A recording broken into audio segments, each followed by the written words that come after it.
যাই হোক সময় খুব শর্ট, এই দিকে লক্ষ্য রেখে আমি আল্লাহ রব্বুল আলামিনের মহাগ্রন্থ যার নাম আল কুরআন, যার 2 নম্বর সূরা সূরাতুল বাকারা, তার 194 নম্বর আয়াতের কিছু অংশ তেলাওয়াত করেছি। মহান রব্বুল আলামিন বলেন, ওয়াত্তাকুল্লাহ ওয়া'লামু আন্নাল্লাহা মা'আল মুত্তাকিন। তোমরা আল্লাহর ভয় করতে থাকো আর জেনে রাখো আল্লাহ পাক পরহেজগার ব্যক্তিদের সঙ্গে আছেন। আল্লাহ কি বলছেন? তোমরা আল্লাহর ভয় করতে থাকো, ওয়াত্তাকুল্লাহ, আল্লাহর ভয় করো। আর আল্লাহর ভয় করার সাথে সাথে আল্লাহ পাক একটা সুসংবাদ দিচ্ছেন, তাতে কি জেনে রাখো এই কথাও, যে ব্যক্তিরা আল্লাহর ডরকে, আল্লাহর ভয়কে নিজের ভিতরে বসিয়ে নিতে পারবে, যে ব্যক্তিরা নিজেকে নিস্ত নাবুদ করে দিয়ে, নিজেকে হারিয়ে দিয়ে এক আল্লাহ রব্বুল আলামিনের প্রতি বিশ্বস্ত হবে, আল্লাহ রব্বুল আলামিনের আইনকে ফলো করে জীবন যাপন করবে, ওই ব্যক্তির জন্য মহান আল্লাহ বলছেন, ওয়া'লামু আন্নাল্লাহ মা'আল মুত্তাকিন। তোমরা জেনে রাখো ওই পরহেজগার ব্যক্তিদের সঙ্গে আল্লাহ স্বয়ং আছেন। সুবহানাল্লাহ। তাহলে এখানে দুইটি দিক আল্লাহ পাক প্রথম বলছেন ওয়াত্তাকুল্লাহ, আল্লাহকে ভয় করো, তার সাথে সুসংবাদ দিচ্ছেন ভয় করতে পারলে ওই ভীতু ব্যক্তিদের, আল্লাহ ভীরু ব্যক্তিদের সাথে আল্লাহ পাক আছেন। দুটো বিষয় নিয়ে ইনশাআল্লাহ আমি সংক্ষিপ্ত আমার আলোচনাটা সমাপ্ত করব। খুব বেশি না, যেহেতু বলে দিয়েছেন খুব শর্ট সময়, এই হিসাবে না তো এই দুটো নিয়ে অতি সময়ের দরকার ব্যাখ্যা করলে। শর্ট সময়ের মধ্যে আপনাকে বলি, আল্লাহর ভয় বলতে কি বুঝায়, আগে এই জিনিসটা বোঝা দরকার। আল্লাহ রব্বুল আলামিনের ভয় বলতে এটাই বোঝায় যে শরীয়তের উপর আমল করা, এক কথা। তথা আল্লাহ রব্বুল আলামিন যা কিছু আমাদের দিয়েছেন এই সমস্ত বিষয়ের মধ্যে দুটি বিষয় আছে, কিছু করতে বলেছেন, কিছু নিষেধ করেছেন, তথা একটা আদেশ আর একটা নিষেধ, এর নাম হচ্ছে শরীয়ত। এই আদেশ এবং নিষেধ এই দুটির উপরে কঠোরভাবে বিদ্যমান থাকা, আঁকড়িয়ে ধরে রাখা, এটারই নাম হচ্ছে ইত্তাকুল্লাহ তথা আল্লাহর ভয়। যে ব্যক্তি আল্লাহ পাকের আদেশকে পালন করবে এবং আল্লাহ পাকের নিষেধ থেকে দূরে থাকবে, ওই ব্যক্তি হবে আল্লাহর কাছের ব্যক্তি, আল্লাহর প্রিয় ব্যক্তি। তবে তার মধ্যে আবারও কিছু বিষয় আছে, যে কেউ খুব বেশি মানে, কেউ কম মানে। যেটাকে কিছু বলি, যদি বলা যায় বলতে পারেন, কিছু লোক হয় চরমপন্থী, কিছু লোক হয় নরমপন্থী, দুটো ভাগ হবে। যদি দেখা যায় দুটো ভাগ হবে, চরমপন্থী নরমপন্থী। কিছু লোককে দেখবেন শরীয়তের উপর একদম টাইট হয়ে আছে, চাহে আর বাবা আসুক, চাহে দাদা আসুক, চাহে ছেলে আসুক, চাহে মেয়ে আসুক, চাহে আত্মীয় স্বজন কেউ আসুক, চাহে টাকা পয়সা ঘুষ দেয়, যা কিছুই করুক না কেন, ওই ব্যক্তিকে শরীয়তের আইন থেকে চুল পরিমাণ সরানো বিপদ। এই ব্যক্তি হচ্ছে চরমপন্থী। আর কিছু লোক আছে এমন নরমপন্থী, যেগুলো জরুরি বিষয় ওই বিষয়ের উপরে আমল করে, 5 ওয়াক্ত নামাজ ফরজ পড়ে, রোজা ফরজ আদায় করে, হজ করতে হবে তা করে। এক কথায় যেটা জরুরি বিষয় শুধু সেইগুলোই মানে, অতিরিক্ত বিষয়গুলিকেও ছেড়ে দেয়, এড়িয়ে যায়। এটা হচ্ছে নরমপন্থী। তবে দুই শ্রেণীর ব্যক্তি হচ্ছে আল্লাহর তথা খোদা ভীরু ব্যক্তি, পরহেজগার ব্যক্তি। এবার একটা জিনিস আপনাকে দেখাই, চরমপন্থী যে বললাম, আজকে যে স্টেজটি অনুষ্ঠিত হয়েছে, এই স্টেজটি আজকে যে বানানো হয়েছে এক বুজরুগের অনুসরণ হিসাবে, হযরতে গাউসে পাক রাদিয়াল্লাহু তাআলা আনহুর অনুসরণ করে ওই দিকে নিয়ে গিয়ে দেখাবো বা দেখবো গাউসে পাক রাদিয়াল্লাহু তাআলা আনহু তিনি নরমপন্থী ছিলেন না চরমপন্থী ছিলেন। কারণ হলো কি, হযরতে গাউসে পাক রাদিয়াল্লাহু তাআলা আনহু আল্লাহ পাকের এতই নৈকট্য লাভ করেছেন যে আল্লাহ রাব্বুল আলামিন নিজে রাজি হয়ে গিয়ে তাকে এবং কিয়ামত পর্যন্ত যত তার মুরিদ হবেন সকলকে বখিয়ে দিয়েছেন। সুবহানাল্লাহ সুবহানাল্লাহ কি বাত এটা কখন পাওয়া যাবে? চরমপন্থী হলেই হবে, নরমপন্থী হলে কিন্তু এত বড় অফার পাওয়া যায় না। এবার আপনাকে নিয়ে যাই হযরত গাউসে পাক রাদিয়াল্লাহু তাআলা আনহুর কাছে আসার আগে ওনার বাবার একটু পরিচয় দিই। হযরতে মুসা জঙ্গি দোস্ত নামে পরিচিত, ওনার নাম হচ্ছে মুসা।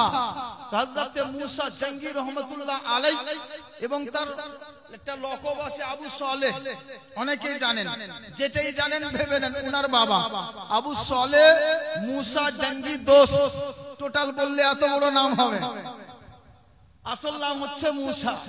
তো যাই হোক, হযরতে আবু সালেহ জঙ্গি মুসা রহমাতুল্লাহ তাআলা আলাইহি একদাই একটা নদীর তীরে ছিলেন। এখানে অবস্থায় একটা আপেল ভেসে এসেছিল, যে আপেলটা তিনি খেয়েছিলেন। ঘটনাটা সবাই জানেন আশা করি, তাই না? এটা খুব মানুষের মুখস্থ আছে, কারণ ওয়াজ মাহফিলে বলে। আপনাকে কোশ্চেন করি যে আপেলটা খেলেন, এই আপেলটা খাওয়া জায়েজ কি না জায়েজ? এইটা হয়তো জানেন না। হ্যাঁ, এই আপেলটা খাওয়া জায়েজ কি না জায়েজ এইটা কিন্তু জানেন না। তিনি আপেলটা খেলেন, খেয়ে নিয়ে নেওয়ার পরে দেখছেন ভিতরে আর ইবাদতে সেই যে মজা, সেই মজাটা আর আসছে না। ব্যাপারটা কি কি হলো? আমি আপেল খেলাম, মনটা বলছে কেমন হলো? আমি তো আপেলটা খেলাম ঠিক, কিন্তু আপেলটা কার? আপেলটা কোথা থেকে আসলো? তার মালিকটা কে? তার কাছ থেকে তো আমি অনুমতি নিইনি, এমনিতেই খেয়ে নিলাম। এই মতো যখন ভিতরে একটা সমস্যা তৈরি হয়ে গেল, তখন তিনি ভাবছেন না, এই আপেল তার মালিকের কথা ছাড়াই, তার অনুমতি ছাড়াই আমি খেয়ে ফেলেছি, সুতরাং আমার কর্তব্য হবে তার মালিককে খোঁজ করে তার কাছ থেকে ক্ষমা চেয়ে নেওয়া। এবার আপনাকে বলি যে ইনি যে আপেলটা খেলেন, আপেলটা খাওয়া যদি নাজায়েজ হয় ক্ষমা চাইতে হবে, যদি নাজায়েজ না হয় ক্ষমা চাওয়ার কোনো প্রয়োজন নাই। এবার আপনাকে মশলা বলি, এই আপেলটি যে বয়ে এসেছিল, এই আপেলটি পড়ে যাওয়া, এই আপেলটি খাওয়া শরীয়ত সম্মত কাজ ছিল, জায়েজ ছিল না জায়েজ ছিল না। যেহেতু না জায়েজ নাই, কেন না জায়েজ নাই? এর মধ্যে একটা কথা আপনাদের বুঝিয়ে দিয়ে, একটা মশলা গ্রামার আছে, যেটা কি উরুফ বলে একটা জিনিস আছে। এটা মৌলভী সাহেবরা তালবিলিংরা বলবে, যারা হয়তো উসুলুস সাসি, নুরুল আনোয়ার, যা হুসামি এরকম কিতাব পড়েছে তারা বুঝে, ফিকহ শাস্ত্রের বই যারা পড়ে তারা বুঝে, উসুলে ফিকহ যারা বলে তারা বুঝবে এই সব। তো এটা হচ্ছে একটা উরুফ, প্রচলন। প্রচলনটাও আমাদের শরীয়তের মধ্যে একটা দলিল। যেমন আমের গাছ দেখছি অনেক আশপাশে আছে, বাতাস আসে, যখন বাতাস আসে তখন কি করে মানুষ সবাইকে ছালা নিয়ে, কে ব্যাগ নিয়ে, কে বস্তা নিয়ে দৌড়ে পড়ে বাগানের দিকে। বাগানের যে দেখভাল করছে ওই ব্যক্তি নিষেধ করে না। যত আম পড়ে গ্রামের যত লোক গিয়েছে সকল লোক সে আমগুলি কুড়িয়ে নিয়ে চলে আসে, আসে না? বাগানওয়ালা কিন্তু নিষেধ করে না, মারেও না, তাদের নামে কেস করতেও যায় না। তার মানে বাগানওয়ালার এটা প্রচলন যায় যে বাতাসে যদি আম পড়ে যায়, মানুষ কুড়িয়ে নিল, যে কুড়ালো তার, আর যদি নিজে কুড়াই তো নিজের, যতক্ষণ গাছের উপরে আছে ততক্ষণ তার। এটা না, এটা আমাদের প্রচলন। তাহলে বুঝা গেল যতক্ষণ গাছে আম আছে, ওই আমটা ওই বাগানওয়ালা যখন নিচে পড়ে গেল, তখন যে কেউ নিতে পারে, তার জন্য কোনো নিষেধাজ্ঞা নাই। এটা হলো উরুফ, এটা জায়েজ, নিতে পারবেন, কারণ এটা প্রচলন। এটা প্রচলন, বাগানওয়ালাও জানে। যদি ওই রকম না থাকতো তাহলে বাগানওয়ালা ওই সমস্ত ব্যক্তির নামে কেস করতো, না পারলে লাঠি নিয়ে তাড়াতো। কিন্তু না তাড়িয়ে যদি ও পারতো, না পারতো, তাহলে আবার সে থানাতে গিয়ে কেস করতো, অমুক অমুক ব্যক্তি আমার আম কুড়িয়ে নিয়েছে। কিন্তু ওই আম কুড়াতে গিয়ে কোন ব্যক্তি যদি গাছে হাত দিয়ে দেয়, ওই যোগানদার কি করবে? ওকে ছাড়বে না। এতেই বুঝা গেল গাছ গাছে যতক্ষণ পর্যন্ত আম আছে ততক্ষণ পর্যন্ত গাছ ওয়ালা, যদি পড়ে যায় হাওয়া বাতাসে তাহলে সেই আমগুলি যে কুড় হবে তার হয়ে গেল। এটাই প্রচলন।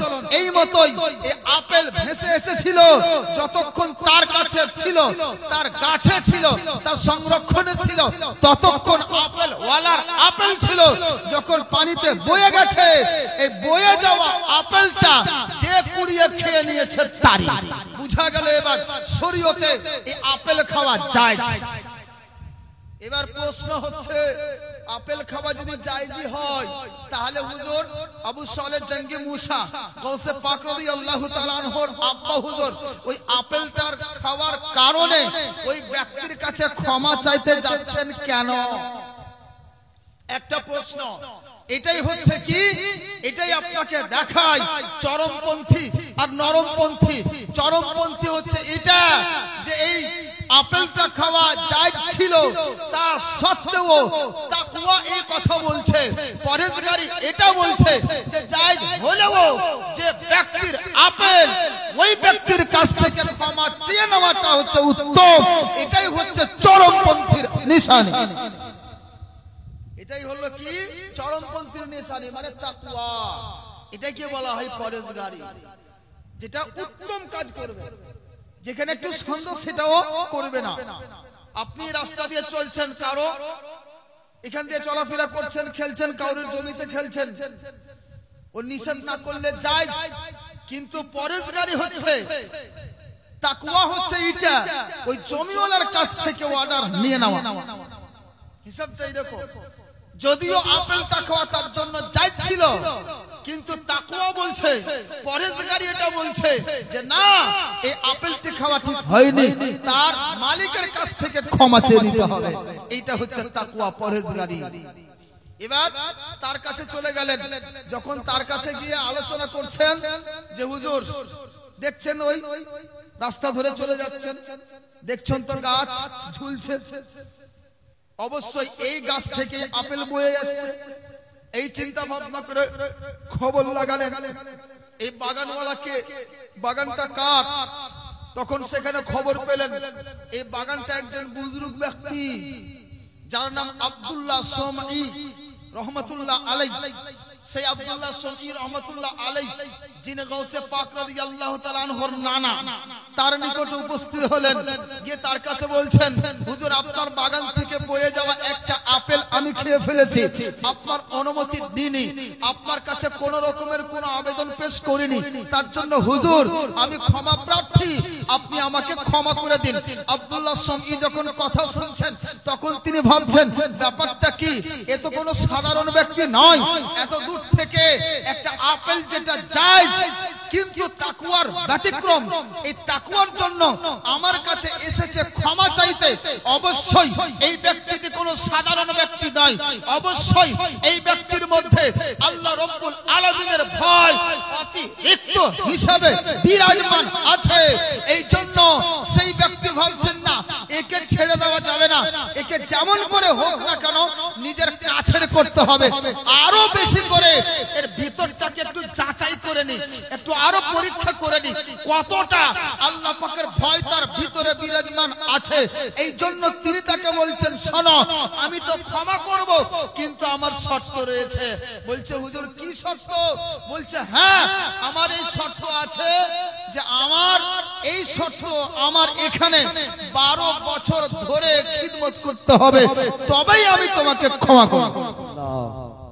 হিসাব করছে কি 12 বছর ধরে তার খিদমত করতে হবে, যেটা ভুল নয়, নাজায়েজ করেননি, হারাম করেননি, শুধু তাকওয়ার খেলাফ না করলে কোনো গুনাহ হতো না। কিন্তু পরহেজগারি অতিরিক্ত চরমপন্থীর জন্য তিনি সেখানে উপস্থিত, তিনি ভাবছেন যে না এই 12 বছর আমার কোনো ব্যাপার নেই, কিন্তু এর চাইতে বড় বিষয় হলো আল্লাহ পাকের দিদার, আল্লাহ রাব্বুল আলামিনের সাক্ষাৎ, আল্লাহ পাকের পরহেজগারি, আল্লাহ পাকের সন্তুষ্টি। যদি আল্লাহ পাকের সন্তুষ্টি পেয়ে যায় আমার 12 বছর কিছুই নাই, এই হিসাবে তিনি বলছেন ঠিক আমি 12 বছরই আপনার গোলামি করব। সুবহানাল্লাহ। এই 12 বছর গোলামি করছেন, 12 বছর গোলামি করার পরে যখন পূর্ণ হলো তখন উপস্থিত, হুজুর আমার সময় পূর্ণ হয়েছে, এবার তো আমাকে ক্ষমা করে রেহাই করুন। আবার হুজুর আব্দুল্লাহ শমী বলছেন, ঠিক শোনো, কথা ঠিক তোমার পূর্ণ হয়েছে, কিন্তু আবারও আমার একটি শর্ত আছে, এটা পালন করতে হবে। বলছে হুজুর কি বলুন? তখন তিনি বলছেন, আমার একটি মেয়ে আছে, যে মেয়েটি চোখের অন্ধ, যে মেয়েটি কানের বধির, যে মেয়েটি পায়ের খোড়া, এই মেয়েটিকে বিবাহ করতে হবে, তবেই আমি ক্ষমা করব। বিপদে পড়ে গেলেন, আরো চিন্তিত লাইফের ব্যাপার। আজকাল তো যুবক একটু যদি ময়লা হয়ে যায় তো মুশকিল, অন্য বিষয় তো দূরেই থাক, কিন্তু হিসাব করেন যে চোখে দেখতে পাই না, যে কানে শুনতে পাই না, যে হাতে যে পায়ে হাঁটতে পারে না, এই রকম মহিলার সাথে বিবাহ করার শর্ত রাখছেন হযরত গাউসে পাক রাদিয়াল্লাহু তাআলা আনহুর আব্বা হুজুর। কোন চিন্তা করলেন না, যা হবে হবে। তার ভরসা আল্লাহ পাকের উপরে ছিল, আল্লাহ রাব্বুল আলামিনের উপরে ভরসা করে তিনি তখনই বলছেন, ঠিক আছে হুজুর, কোনো ব্যাপার নাই, আমি রাজি, আমি তাকেই বিয়ে করব, কিন্তু আপনাকে ক্ষমা করতে হবে। সঙ্গে সঙ্গে তিনি রাজি হলেন, বিবাহ হয়ে গেল। বাসরাতের জন্য যখন ঘরে যাচ্ছেন, দেখছেন পূর্ণিমার চাঁদ চাইতেও উজ্জ্বলময় একটি মহিলা ঘরের মধ্যে বসে আছে, চেহারা এত সুন্দর টলটল করছে। তিনি পিছিয়ে চলে আসলেন, ব্যাপারটা কি? আমাকে তো শ্বশুর মহাশয় বলেছিলেন এই গুণ, এই ব্যাপার, এমন এমন স্ত্রী হবে, কিন্তু আজকে দেখছি এত সুন্দর একটা মহিলা। ফিরে গিয়ে বলছে, আব্বা হুজুর ব্যাপারটা কি? আমি কি ভুল ঘরে পৌঁছেছি না আপনি কি বলেছিলেন? তিনি বলছেন, হ্যাঁ ওটাই তোমার ঘর, ওটাই তোমার স্ত্রী। তবে হুজুর ব্যাপারটা কি? আপনি যে বলেছিলেন চোখের অন্ধ, আপনি যে বলেছিলেন কানের বধির, আপনি যে বলেছিলেন পায়ের খড়ি, ব্যাপারটা কি এখন? এইরকম তো দেখছি না, ও তো সলেট, অতি সুন্দর। তার শ্বশুর মহাশয় বলছেন, হ্যাঁ ব্যাপারটা এইরকম নয়, আমি চোখের অন্ধ এই জন্য বলেছিলাম যে আজ পর্যন্ত সে পর পুরুষকে সেই নারী দেখেনি, এই জন্য চোখের অন্ধ বলেছিলাম। কানের বধির এই জন্যই বলেছিলাম আজ পর্যন্ত সে শরীয়ত বিরোধী কোনো কথা শুনেনি, এই জন্য কানের বধির বলেছিলাম। পায়ের লুঙ্গি এই জন্য বলেছি, পায়ের খড়ি এই জন্য বলেছি যে পা দিয়ে নিজের স্বামীর কথা অতিক্রম করে কোনোদিন কোথাও যেতে পারে না এবং কোথাও হারাম কাজে লিপ্ত হয়নি, এই জন্য বলেছি পায়ের খড়ি, ওটাই তোমার স্ত্রী। ব্রাদার, আপনাদের বলতে চাই, প্রথমত 12 বছর খিদমত করা তার জন্য কোনো জরুরি ছিল না, যেহেতু একটা তাকওয়ার ব্যাপার ছিল। উনি যদি না মেনে চলে যেতেন কোনো গুনাহ হতো না। এইরকম একটা মেয়েকে বিবাহ করতে গিয়ে যে তার সিফাতগুলি বর্ণনা করেছে, তার যে গুণগুলি বর্ণনা করা হয়েছে, এই সমস্ত দিক বর্ণনা করা সত্ত্বেও তিনি রাজি হয়েছেন। রাজি যদি না হতেন তাহলে তার উপরে কোনো ফতোয়া হতো না, কোনো গুনাহ হতো না। বলতে পারতেন, ঠিক আছে আপনি আপনার মেয়ে নিয়ে থাকেন, আমি চললাম। ক্ষমা চাওয়ার কোনো প্রয়োজন ছিল না। যে কোনো মুফতিকে উঠে জিজ্ঞাসা করবেন, প্রত্যেকটা মুফতি সাহেব এটাই বলবেন যে না, এটা তাকওয়ার খেলাফ, কিন্তু এর উপরে কোনো ফতোয়া লাগু হবে না। তা সত্ত্বেও হযরতে গাউসে পাকের আব্বাজান এতগুলো শোনা সত্ত্বেও একমাত্র আল্লাহ পাকের নৈকট্য লাভ করার কারণে সবকিছুকে ত্যাগ করে দিয়ে 12 বছর খিদমত করলেন, আবার এইরকম স্ত্রীকে বিবাহ করতে রাজি হয়ে গেলেন একমাত্র আল্লাহ পাকের নৈকট্য লাভ করার উদ্দেশ্যে। এই জন্যই আল্লাহ পাক বলছেন, ওয়াত্তাকুল্লাহ, তোমরা আল্লাহর ভয় করতে থাকো। তার পিতামহ আবু মুসা জঙ্গি, আবু সালেহ মুসা জঙ্গি রহমাতুল্লাহ আলাইহি সেই ইত্তাকুল্লাহর উপর, তাকওয়ার উপর এমন ভাবে আমল করে দেখিয়েছেন, যার ফলে সেই পিতার মাধ্যমে সেই পিতার স্ত্রী উম্মুল খায়র ফাতিমা রাদিয়াল্লাহু তাআলা আনহা এত পরেজগার ছিলেন, যার ফলে তার পেট থেকে এমন একটা সন্তান জন্ম লাভ করলো যিনি হলেন সারা বিশ্বের পীরদের সবচাইতে বড় পীর। নারে তাকবীর। नारे रिसालत, नारे रिसालत, मसलके आला हजरत गौस का दामन, गौस का दामन हजरत अल्लामा मौलाना मुफ्ती अब्दुल अजीज साहब किबला। नारे तकबीर, नारे रिसालत। तो ब्रादार बुझा গেল চরমপন্থী আর নরমপন্থী। এই চরমপন্থী হচ্ছেন বড় পীর সাহেব, এই চরমপন্থী হচ্ছেন হযরতে বড় পীর সাহেবের আব্বা আবু সালেহ জঙ্গি মুসা। এই চরমপন্থী হচ্ছেন তার শ্বশুর মহাশয় হযরতে আব্দুল্লাহ শমী রহমাতুল্লাহি তাআলা আলাইহি। এই হিসাবে দেখেন দুটি দিক দেখিয়ে দিলাম চরমপন্থী কত আছে। আর তা বাদ দিয়ে যারা শুধু শরীয়তের উপর আমল করে এই ব্যক্তিরা হচ্ছেন কি নরমপন্থী। এবার মনে করেন গৌসে পাক রাদিয়াল্লাহু তাআলা আনহুর আব্বা এত পরেশগারি দেখালেন, তার আম্মা এত পরেশগারিনী।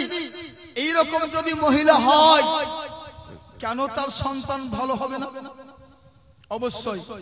কিন্তু ব্রাদার এই সন্তানকে নিয়ে, পেটের মধ্যে সন্তানকে নিয়ে আজকে মায়েরা দেখা যাচ্ছে ঠুমকা চালাচ্ছে। বড় বড় দুনিয়ার মোবাইল এখন পেয়েছে, দুনিয়া মুঠি মে আছে না, দুনিয়া মুঠিতে। মানুষ বলে না দুনিয়া মুঠি মে। মোবাইল নিয়ে নিল মানে ও যা চাইবে মোবাইলে তাই পাবে। আজকাল তার গুনার ব্যাপার নাই, এটা মাথাতে নাই মানুষের। এক যুগ ছিল আমরা যখন ছোট ছিলাম, ওই সময় কোনো ব্যক্তি যদি, কোনো বাচ্চা যদি সিনেমা হল চলে যেত সিনেমা দেখতে, তখন তো পাওয়া যেত না। সিনেমা হল ছাড়া কোথায় দেখবে? যদি কেউ চলে যেত মা বাবার মাথা নিচে হতো, আমার বেটা বেড়ুয়া হয়ে গেল। হ্যাঁ, দুঃখিত হতো। বেটাকে বাড়িতে চাপতে দিত না, বেটাকে ডাঁটতো, মারতো, বকা দিত। কিন্তু আজকে ওই পুরো সিনেমার হল বাড়ির প্রত্যেকটা সদস্যের হাতে হাতে। এক যুগে সেটা ছিল গুনাহ, বড় একটা সম্মান হানির কাজ ছিল। কিন্তু এখন একটা বাড়িতে আপনি যাবেন, মা একদিকে মোবাইল নিয়ে পড়ে আছে, বাবা একদিকে মোবাইল নিয়ে পড়ে আছে, ছেলে একদিকে মোবাইল নিয়ে পড়ে আছে, মেয়ে একদিকে মোবাইল নিয়ে পড়ে আছে। এক কথায় যত ব্যক্তি বাড়িতে আছে সবাই সবাই ওই মোবাইলের দুনিয়াতে ঢুকে দুনিয়ার আকৃতি দেখছে, দুনিয়াতে ফেঁসে থাকছে। এই জন্যই বাবা মায়ের সাথে দূরত্ব, এই জন্যই ছেলে বাবার সাথে দূরত্ব, এই জন্য বেটি মায়ের সাথে দূরত্ব। কারণ গল্প হয় না, বসে কোনো আলোচনা হয় না। বাবাকে ছেলে বাবা মনে করে না, বাবাকে মেয়ে বাবা মনে করে না, স্বামীকে তার স্ত্রী স্বামী মনে করে না, নিজ নিজ সবাই একাই 100। এই জন্য আস্তে আস্তে দেখা যাচ্ছে আমাদের এই পরিবেশটা অতিরিক্ত দূষিত হয়ে পড়েছে। এই জন্য সচেতন হন মুসলমান। বাবার সাথে উঠা বসা করেন, বাবার সাথে গল্প করেন। মা বেটি আছেন, মা বেটির সাথে উঠা বসা করেন, গল্প করেন, ভালো মন্দ আলোচনা করেন। মায়ের কর্তব্য নসিহত করা, বাবার কর্তব্য নসিহত করা। কিন্তু বাবাই যদি দাঁড়িয়ে পেচ্ছাপ করে তো বেটা কি করবে? সমস্যা আছে না? লক্ষ্য রাখতে হবে। বাবাই নামাজ না পড়ে তো বেটা কি করে পড়বে? বাবাকে দেখে বেটা শিখে।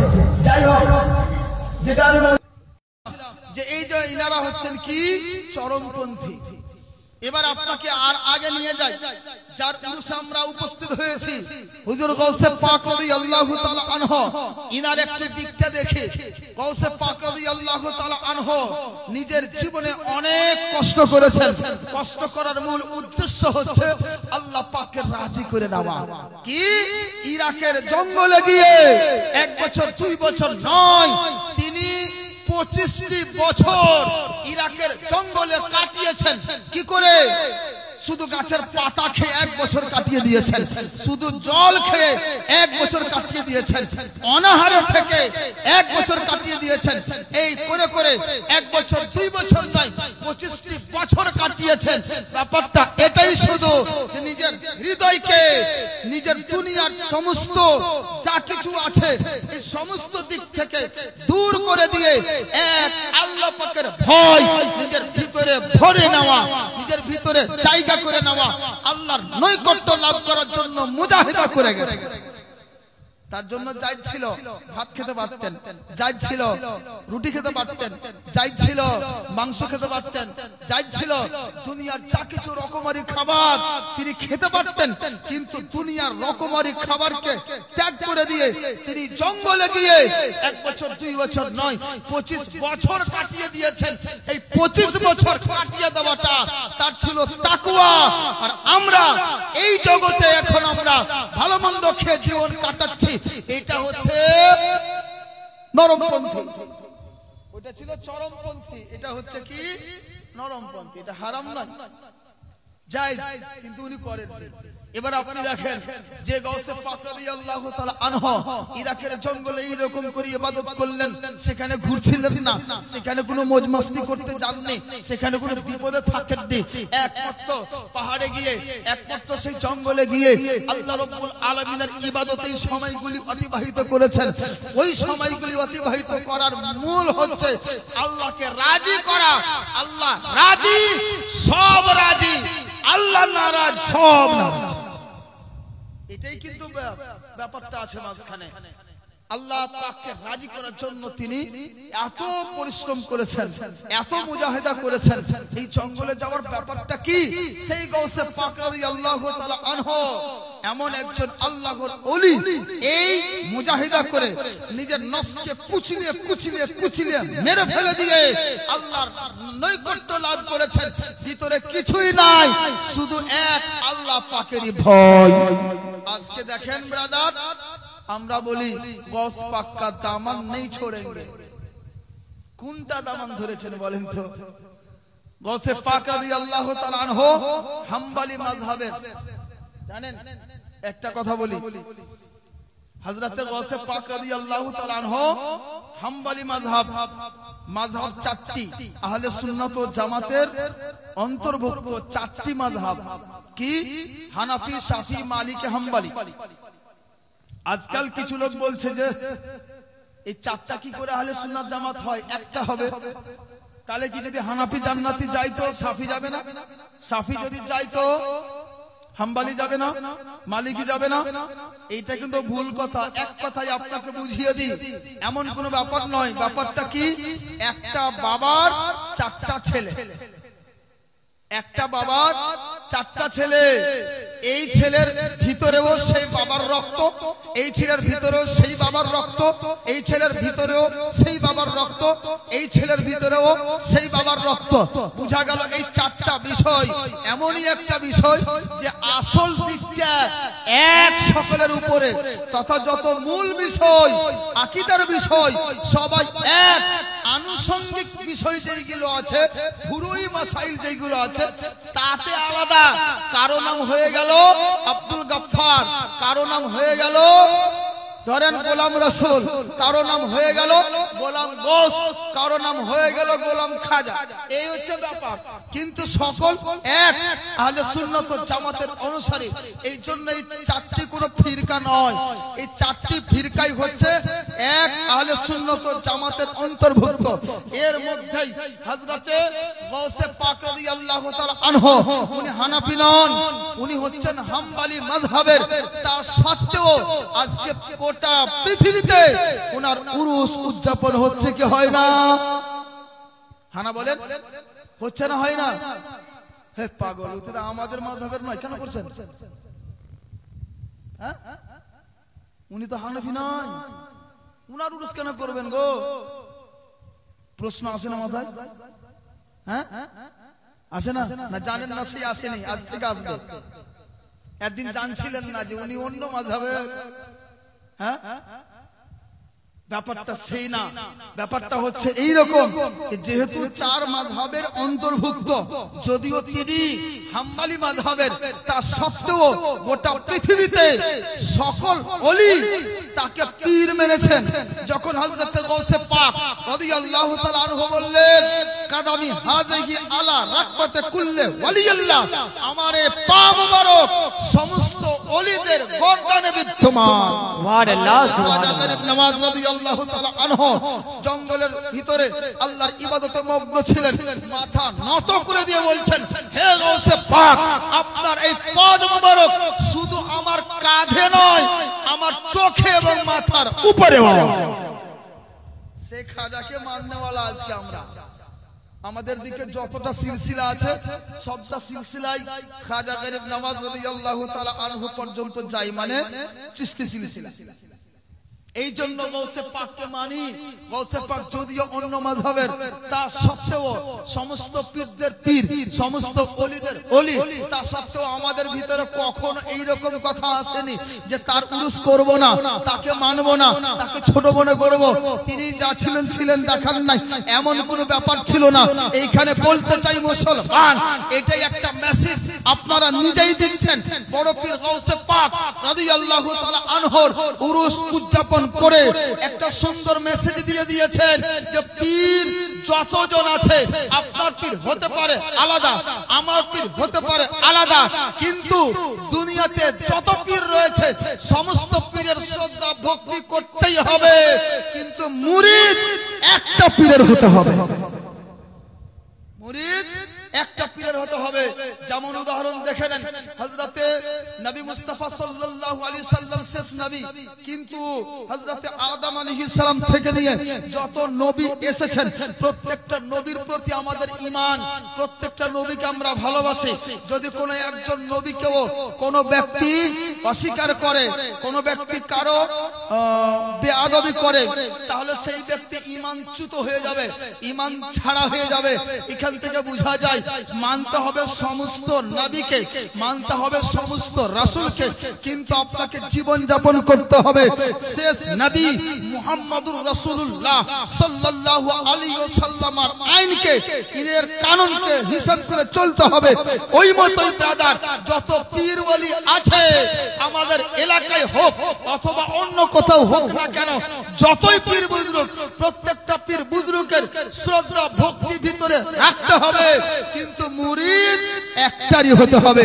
যদি আপনি অন্য পীরের বদনাম করবেন, অন্য পীরকে পুরা ভালো বলবেন, গালিগালাজ করবেন, শ্রদ্ধা ভক্তি করবেন না, আপনার কোন পীরকে কি নিজের পীরকেও মানা হলো না। আজকে আমাদের দিকে এরকম হচ্ছে না, ওইটা তো অমুক পীর বাদ হয়ে গেল, এটা তো অমুক পীর বাদ হয়ে গেল। গৌসে পাক রাদিয়াল্লাহু তাআলা আনহু তুমি মুরিদ, উনি তো অন্য মাযহাবের, কেন মানছো? এই জন্য যে তিনি আল্লাহ ওয়ালা ব্যক্তি। এই জন্য যত পীর হোক, যত ওলি হোক, যত আলিম হোক, যত মুফতি হোক, যত মুহাদ্দিস হোক, সমস্ত শ্রদ্ধা ভক্তি করতে হবে, কিন্তু মুরিদ একজন পীরেরই হতে হবে। নিজের পীর আমার কাছে বড় এইটা বলে আবার তালি করতে যেন না, এর চাইতে ওই বড়, ওর চাইতে ওই বড়, এই পীর পীর নিয়ে কোনো দ্বন্দ্ব করবেন না, বলুন ইনশাআল্লাহ। এখানে আছে নাকি এগুলো ঝামেলা? কালিয়া জগতে খুব ঝামেলা। একজন ফোন করছে, হুজুর একটা বউ দেখে দেন তো। আচ্ছা বউ নিবেন তো ঠিক আছে, তো বলছে যে মানে কোন একটা নাম নিয়ে বলছে যে উমুকের হলে ভালো ভালো দেখবেন, উমুকের মধ্যে। আমি বললাম যে এই কথাটা আপনার মুখ দিয়ে কেন, কেমন কথা? এটা বলেন যে সুন্নি হলেই হলো, বেটি নিবেন সুন্নি নেন, ওয়াহাবিতে নিষেধ, লামাযহাবিতে নিষেধ, ফুরফুরাতে নিষেধ, দেওবন্দিতে নিষেধ, মওদুদিতে নিষেধ, কাদিয়ানিতে নিষেধ, যতগুলো বাতিল ফিরকা তাদের সাথে বিবাহ হবে না, নিষেধ, হারাম, নাজায়েজ। কিন্তু সুন্নি যত আছে তাদের সাথে তো জায়েজ, সুন্নি নিবেন। বলে কি বলবো, বাড়ি ওয়ালি মানে না, বাড়ি হলে কি এমন করে পাকিয়ে দিয়েছে যে বড় বড় বাবু স্ত্রীর কাছে কাঁপে, এই হচ্ছে ব্যাপার, ও ওটাই নিবে। এক জায়গা থেকে আজি ফোন আসলো, বলছে হুজুর আমাদের ইমাম সাহেব তো চলে গেছেন, জানেন? বলে হ্যাঁ জানি। তাহলে কি হবে? বলে একটা ইমাম দেন। ঠিক আছে, অমুক জায়গাতে একটা ইমাম আছে, নেন। এই ব্যাপার বলছে না ও তো অমুক অমুক লাগবে, নাম বলছি না আমি, বললে হয়তো একদিকে চলে যাবে, ওই জন্য বলছি যে না হুজুর ওই রকম না, এইরকম লাগবে, মানে এর মুরিদ লাগবে। আমি এবার কেমন কথা, তার মানে কি অন্য মুরিদের পিছনে নামাজ পড়বেন না? অন্য মুরিদের পিছনে আপনার নামাজ হবে না? আপনি দেন ফতোয়া দেন না না এমন কিছু নাই। কিছু লোক আছে যারা গড়া, এরাকে বুঝাই মুশকিল। যদি ওই কোয়ালিটির ইমাম না থাকে কালকেই ওর পিছে লেগে তাকে বাদ দিবে, যা মুশকিল হয়ে গেল। খবরদার এইরকম ভণ্ড মুরিদকে আমি হুঁশিয়ার করি, শুনে না গৌসে পাক রাদিয়াল্লাহু তাআলা আনহুকে সকলে এক বাক্যে মানে। তুমি কি তোমার বাপ মানে, তোমার বাবা কি তোমার বাবার বাবা মানে, তোমার বাবা কি তোমার পীর মানে, তোমার পীরের পীর মানে, তার পীরের পীর মানে, তার পীরের পীর মানে। দুনিয়াতে যত পীর, সমস্ত পীর ওলিদের শিরোমণি, সমস্ত পীরদের কাঁধে যার পা মুবারক, তার নাম হচ্ছে গৌসে পাক। তাকে মেনে আমরা সবাই একটা মেসেজ দিয়ে দিচ্ছি, পীর চার চার, সুন্নিয়ত সবার। क्या बात है, हक है, सुभान अल्लाह सुभान अल्लाह। এটা রাখতে হবে ভাই, শুধু মানলে হবে না। গৌসে পাক রাদিয়াল্লাহু তাআলা আনহু হাম্বলি মাযহাবের, সেই হাম্বলি মাযহাবের ফতোয়া হচ্ছে কোন ব্যক্তি যদি একবার